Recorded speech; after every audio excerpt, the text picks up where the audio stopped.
사랑합니다. 아버지 경배합니다. 아버지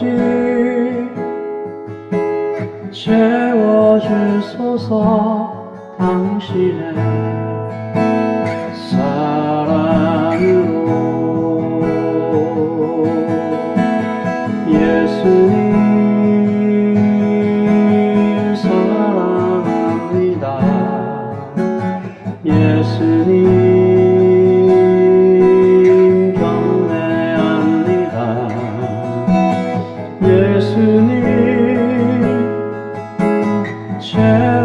채워주소서 당신의 사랑으로.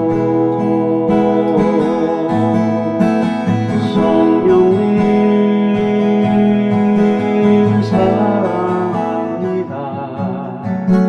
성령님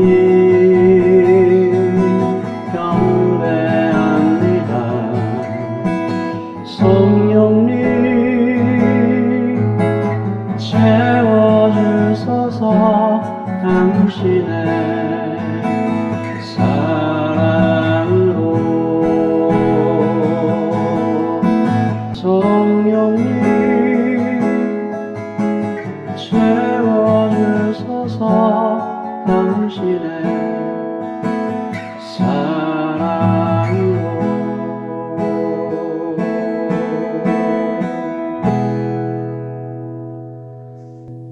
아멘. 오늘 우리에게 주신 하나님의 말씀은 창세기 37장 1절부터 17절까지 말씀입니다. 창세기 37장 1절부터 17절까지 말씀을 저와 여러분이 함께 읽도록 하겠습니다. 야곱이 가나안 땅 곧 그의 아버지가 거류하던 땅에 거주하였으니 야곱의 족보는 이러하니라. 요셉이 17세의 소년으로서 그의 형들과 함께 양을 칠 때에 그의 아버지의 아내들 빌하와 실바의 아들들과 더불어 함께 있었더니 그가 그들의 잘못을 아버지에게 말하더라. 요셉은 노년에 얻은 아들이므로 이스라엘이 여러 아들들보다 그를 더 사랑하므로 그를 위하여 채 새 곳을 지었더니 그의 형들이 아버지가 형들보다 그를 더 사랑함을 보고 그를 미워하여 그에게 편안하게 말할 수 없었더라. 요셉이 꿈을 꾸고 자기 형들에게 말하매 그들이 그를 더욱 미워하였더라. 요셉이 그들에게 이르되 청하건대 내가 꾼 꿈을 들으시오. 우리가 밭에서 곡식 단을 묶더니 내 단은 일어서고 당신들의 단은 내 단을 둘러서서 절하더이다. 그의 형들이 그에게 이르되 내가 참으로 우리의 왕이 되겠느냐 참으로 우리를 다스리게 되겠느냐 하고 그의 꿈과 그의 말로 말미암아 그를 더욱 미워하더니 요셉이 다시 꿈을 꾸고 그의 형들에게 말하여 이르되 내가 또 꿈을 꾼즉 해와 달과 11별이 내게 절하더이다 하니라. 그가 그의 꿈을 아버지와 형들에게 말하매 아버지가 그를 꾸짖고 그에게 이르되 내가 꾼 꿈이 무엇이냐 나와 내 어머니와 내 형들이 참으로 가서 땅에 엎드려 내게 절하겠느냐. 그의 형들은 시기하되 그의 아버지는 그 말을 간직해 두었더라. 그의 형들이 세겜에 가서 아버지의 양떼를 칠 때에 이스라엘이 요셉에게 이르되 내 형들이 세겜에서 양을 치지 아니하느냐 너를 그들에게 보내리라. 요셉이 아버지에게 대답하되 내가 그리하겠나이다. 이스라엘이 그에게 이르되 가서 내 형들과 양떼가 다 잘 있는지를 보고 돌아와 내게 말하라 하고 그를 헤브론 골짜기에서 보내니 그가 세겜으로 가니라. 어떤 사람이 그를 만난즉 그가 들에서 방황하는지라 그 사람이 그에게 물어 이르되 내가 무엇을 찾느냐. 그가 이르되 내가 내 형들을 찾으오니 청하건대 그들이 양치는 곳을 내게 가르쳐 주소서.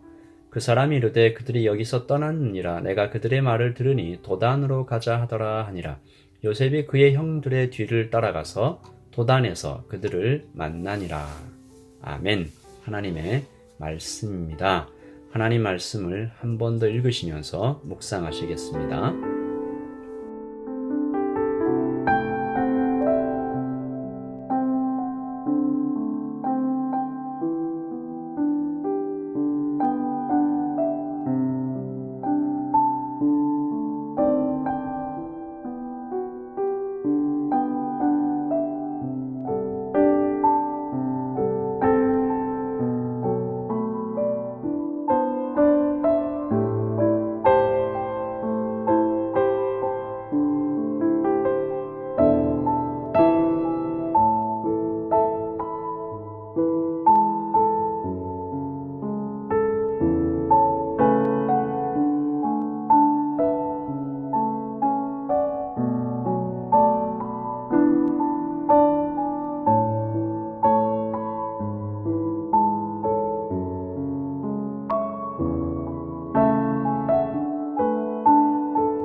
오늘부터 시작해서 요셉의 이야기가 창세기 마지막까지 이어집니다.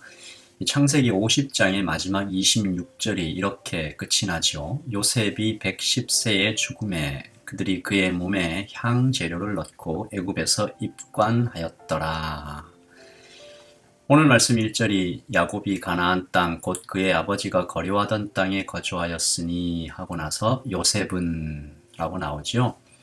그러므로 이 창세기의 후반부, 즉 오늘 말씀 37절부터 50절까지는 거의 요셉의 이야기가 주된 주제입니다. 요셉의 이야기가 거의 모든 것을 이끌고 간다라고 볼 수 있는데 요셉이 어떤 사람인가 조금 살펴볼 필요가 있죠. 야곱의 12아들 중 11번째 아들입니다. 이 잠시 12아들을 좀 살펴보면 조금 복잡하죠. 이 가계도가. 어머니가 총 4명입니다. 야곱의 아들들 이 첫 번째부터 네 번째 루벤, 시몬, 레위, 유다 그리고 9번째 열째 아들 이사갈과 스불루는 레아의 아들이고요. 5번째, 6번째 단과 납달리는 라헬의 여종인 빌하의 아들이고 7번째, 8번째는 아셀과 이사갈인데 레아의 여종인 실바의 아들입니다. 그리고 마지막 11번째와 12번째 아들이 요셉과 베냐민인데 이들이 라헬의 아들입니다. 여러분, 야곱은 이 4명의 아내 중 특히 라헬을 가장 사랑하지 않았습니까? 그리고 그녀의 아들 요셉을 편애했음을 오늘 말씀을 통해서 알 수 있는데 이 공평치 못한 사랑이 엄청난 비극으로 이어지게 되는 것을 우리는 잘 알 수 있습니다. 그가 참 어리석게 행동하는 것들을 보게 되는데요.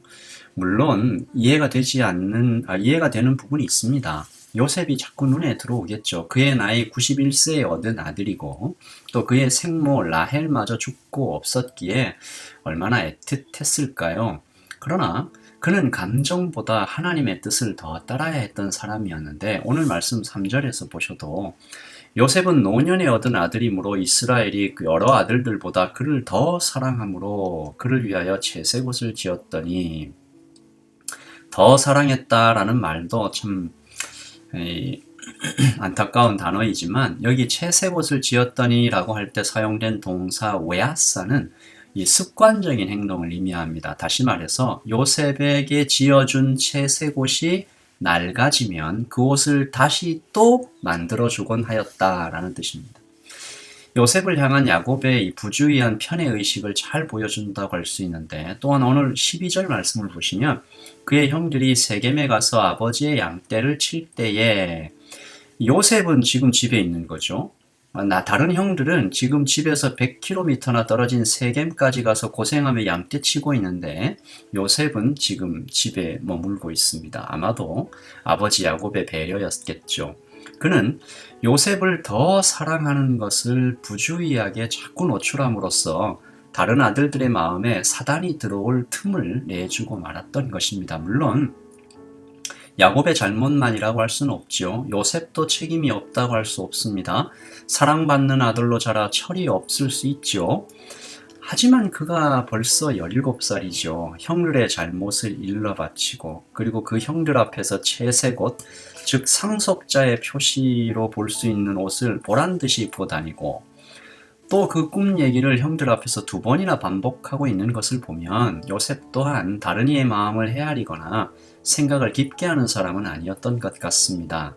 그러나 그렇다고 요셉의 형들의 죄가 덮어지지는 않습니다. 오늘 말씀은 그들의 죄가 점점 커져가고 있음을 반복적으로 보여주죠. 그들이 이미 손에 피를 많이 묻혔던 사람들 아닙니까? 창세기 34장에 기록된 대학살극을 기억하실 것입니다.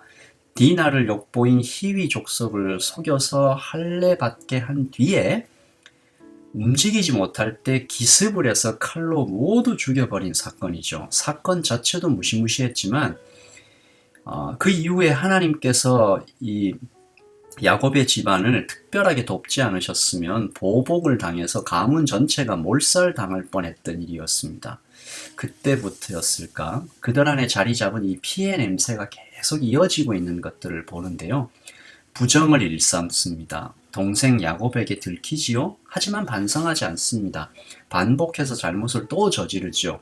그리고 요셉을 향한 증오심을 이 계속해서 분출합니다. 억제하지 않습니다. 여러분, 사람에게 미움이 찾아올 수 있지요. 사람이니까 감정적으로 미워하는 마음이 올 수 있습니다. 그러나 매 순간 성령으로 새로워져야 하는 것이 성도입니다. 하지만 이 요셉의 형들은 오히려 분노를 더 키워가고 있죠. 오늘 말씀 1절부터 11절까지 요셉을 미워했다라는 표현이 4번 반복해서 나타납니다. 더 미워하다, 더 미워했다. 오늘 말씀을 읽는데 참 마음이 어려웠습니다. 한 가정에, 한 가문 안에 어디서부터 고쳐야 할지 모를 정도로 총체적인 문제가 다 숨어 있음을 볼 수 있었습니다. 아버지는 편애하시고, 동생은 생각이 별로 없고, 형들은 거기에 너무 잔인하고. 여러분, 어떻게 이런 가문이 장차 이스라엘을 건국하는 언약의 나라가 될 수 있었을까? 하나님의 놀라운 섭리와 경륜을 다시 한번 바라보게 됩니다. 여러분, 인간의 무수한 실수에도 불구하고 용서하시고 바꾸어 주시고 또다시 기회를 주시고 그리고 함께 하시는 하나님. 하나님의 백성으로 바로 설 때까지 사랑으로 계속 훈련해 가시는 모습에 가슴이 먹먹해질 만큼 감사한 오늘 아침입니다. 참으로 우리 하나님께서 좋으신 분입니다. 여러분, 오늘 이 아침에 우리를 하나님의 형상으로 만들어 가시는 그 은혜와 사랑을 찬양하십시다. 야곱을 통해, 요셉을 통해, 그의 형들을 통해 하나님의 사랑을 비추어 배우십시다. 그리고 또 반면교사라고 하지요. 하나님의 뜻에 순종하지 않고 살아가는 사람들이 어떤 열매를 먹게 되는지 우리가 아프게 배우게 될 것입니다. 실수를 반복하지 말라고 이들의 행동들을 기록해 두신 것이 아니겠습니까? 우리가 이들의 잘못을 보면서 마음에 새기면서 기도하는 것입니다. 하나님, 감사합니다. 부족하고 연약한 우리를, 야곱 같았던 우리를, 요셉 같았던 우리를, 요셉의 형들 같았던 우리를 끝까지 사랑하시는 하나님 찬양합니다. 그리고 하나님, 이들의 실수를 반복하지 않게 하소서, 편애하지 않게 하소서, 배려하게 하소서, 비교하지 않게 하소서, 하나님의 품 안에서 오늘을 감사하는 법을 배우게 하소서, 만나는 모든 사람에게 친절하게 하소서. 우리 그렇게 기도하는 오늘 아침이 되시기를 예수님의 이름으로 축복합니다. 우리 다 함께 기도하실 때 하나님을 찬양함과 동시에 우리 야곱과 요셉과 요셉의 이 형들에게 나타난 부족한 실수를 반복하지 않게 해달라고 기도하시고, 동시에 이 코로나 사태로 인해 고통받는 이들을 위해, 또 예담의 교우들 중에 투병하고 있는 이들을 위해서, 또 한국과 뉴질랜드를 위해서 기도하는 오늘 아침이 되시기를 바랍니다. 우리 다 같이 기도하겠습니다.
아멘.